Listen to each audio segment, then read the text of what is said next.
So, kamusta po mga ka-Streetwise? Ako po si Takero Miyamoto at welcome po sa aking munting channel. So, mga kababayan, dahil nga po dito po sa usapin nga po sa flood control, nakakalimutan na po natin yung mga Duterte. Actually, napansin na po talaga namin yan eh. No? Kapag pinag-usapan po namin yung mga Duterte, hindi na po interesado yung mga tao. Pero ngayon mga kababayan, meron pong bagong drama ang ginagawa si Digong ngayon. Oo. Ngayon, ang drama ngayon ni Digong, di ba yung hearing ni Digong sa September 23, hindi natuloy. Kasi nga daw po, si Digong daw po may amnesia na raw. Oh, sa sobrang tanda na daw, nakakalimutan na raw po yung mga nangyayari. So ako, naniniwala po ako dito, drama lang po ito ng matandang hukluban na to. Drama lang to. Paano ka nasabi? May ebidensya po tayo dito. Sige, pakita ko sa inyo, no? So para makuha natin yung context, sabi dito, ICC told Duterte not fit to stand trial due to health issues.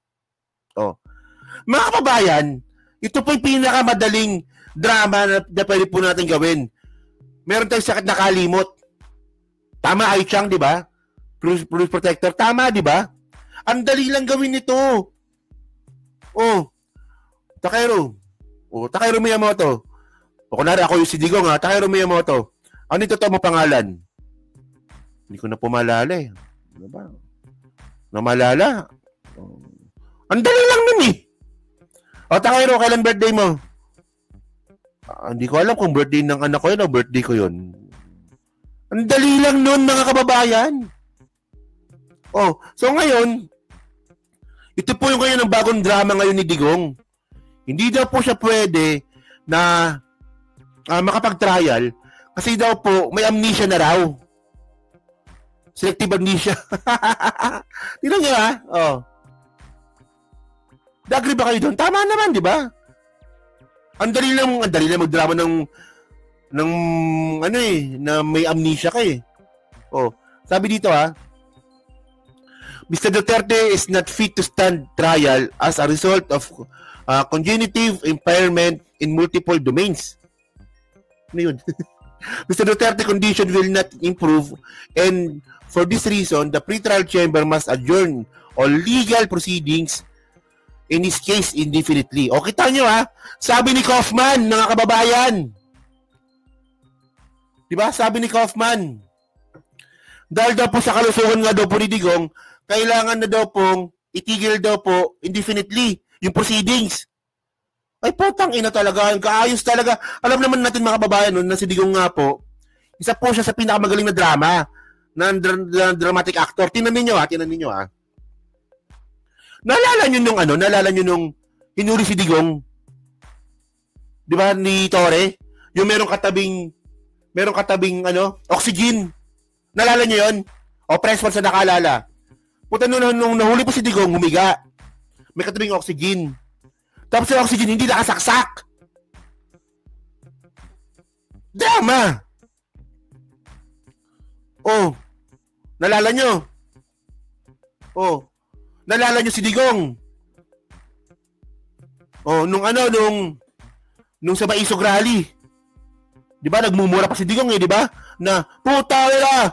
Meron tayong presidenteng bangag! Ganun siya, di ba? Puta wala sila sabi ko, meron tayong presidenteng adik! Sabi niya ganun. Puta nung nahuli sa ICC? Di ba nakaganon na lang eh. My name is Rodrigo Roa the third.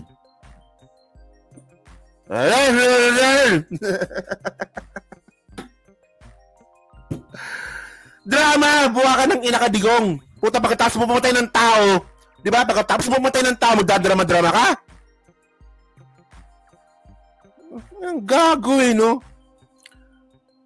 Paano tayo maniniwala na merong sakit sa pag-iisip si Digong ngayon? Naalala ninyo. Di ba? Merong oras na pagdalaw sila Sara, sila Baste, sila Kitty. Dati, di ba? Pati sila Hanilet. Naalala nyo yun, di ba? Di ba dadalaw sila sa loob ni Dadalaw sila sa loob ng kulungan ni Digong. Paglabas nila diyan sa kulungan ni Digong, magkukwento na si Sara. Ay, alam nyo, ang tatay ko, masigla pa ang tatay ko. Hinahanap niya kayo mga girlfriend niya eh. Diba? Minsan pinag-uusapan namin yung politics. Pinag-uusapan namin yung mga buhay-buhay namin. Sabi ni Sara yan, di ba? Di ba? Isang beses po, tinanong po si Sara Duterte. BP Sara, ano ba yung pinag-uusapan ninyo? Wala, masaya kami doon. Kasi kinakamusta po ni FPRRD yung mga apo niya. Kinakamusta niya kami kasi malapit na yung birthday ko. Pati mga girlfriend niya, kinakamusta niya mga girlfriend niya. Kinakamusta niya. So, ibig sabihin ng mga babayan, no, updated po yung mga DDS sa mental state nga po ni Digong kasi nga po, kinakwento po ni Sara. Alam niyo kung saan ako nagtataka, mga kababayan? Alam niyo kung saan ako nagtataka? Yung nangyari po last week. Ano ba nangyari last week? Sara Duterte, ICC visitors barred from sharing talks with ex-president. Ngayon mga babayan, no? Pinagbabawal na po na ikwento ni Sara Duterte yung mga pinag-uusapan nila ni Digong sa loob. Bawal na po i-share. Sabi dito, visitors of detained former President Rodrigo Duterte are now barred from publicly revealing their discussion during scheduled visits at the International Criminal Court detention. Sabi ni Sara Duterte yan. No? So, ngayon mga babayan, ang tanong ko dito. So from now on, we can no longer discuss what happened inside and whatever we talk about, di ba? Sa loob nga po ng kulungan. He said the interview led further close allies, former presidential spokesperson Harry Roque. Di ba? So, I can only say that President is still alive. That's all. She also said, we are not allowed to give updates. So, ano ba gusto ko sabihin dito mga kababayan? Ang point kasi dito mga kababayan, nung nakaraang linggo po, pinagbawalan nilang magsalita nga po ng updates kung ano yung sinasabi nga po ni Digong sa mga tao. Di ba? At least you get the point, no? Tuwing lumalabas si Sara Duterte, tuwing binibisita niya po yung tatay niya, lagi may update si Sara. No, na okay lang yung tatay ko, kinakamusta niya kaming lahat, yung mga girlfriend niya, ganito, ganyan, etc. Kasi mga kababayan, no? Kasi, paano makakaroon ng amnesia or sakit sa pag-iisip na si Digong, no? Kasi magko-conflict po yun. Magko-conflict po yun, mga kababayan. No?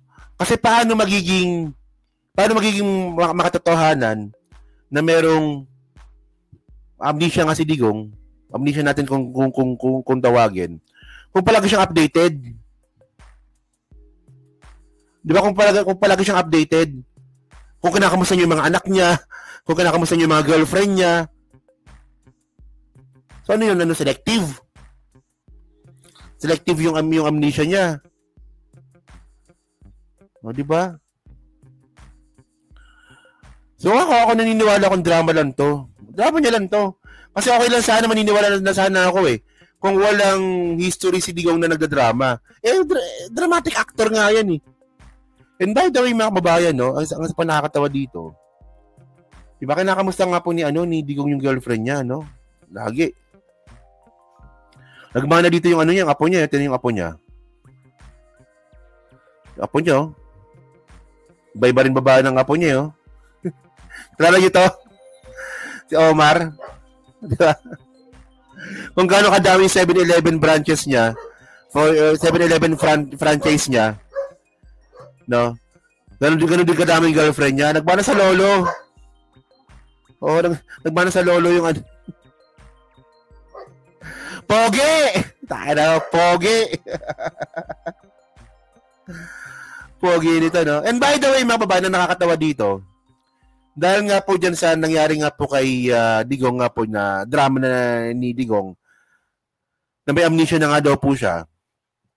Ngayon, mayroon panawagan ngayon ng PDP laban, di ba? Life over politics, PDP appeals to Marcos to let Rodrigo Duterte come home. Sabi niya ganyan.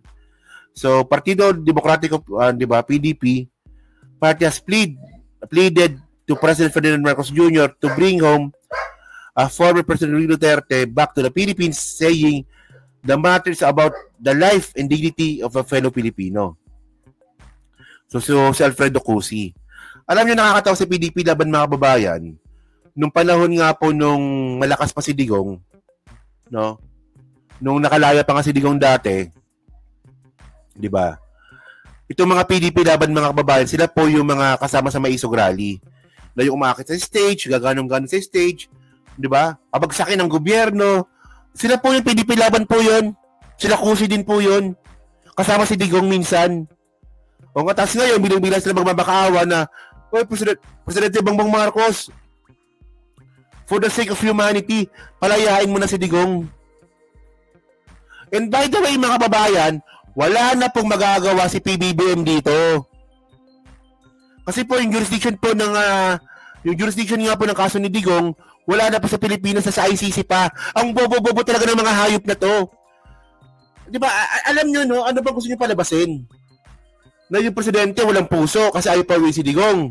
In the first place, mga kababayan, wala na po kakayahan si PBBM o kahit sino presidente na mapawi si Digong. Kasi nga po, wala na po sa Pilipinas yung kaso. Kahit nga po ito si Duterte na nga po si Sara, no? Kahit na si Sara Duterte nga po maging presidente, kung gusto ninyo, hindi rin po kalpawin yan si Digong.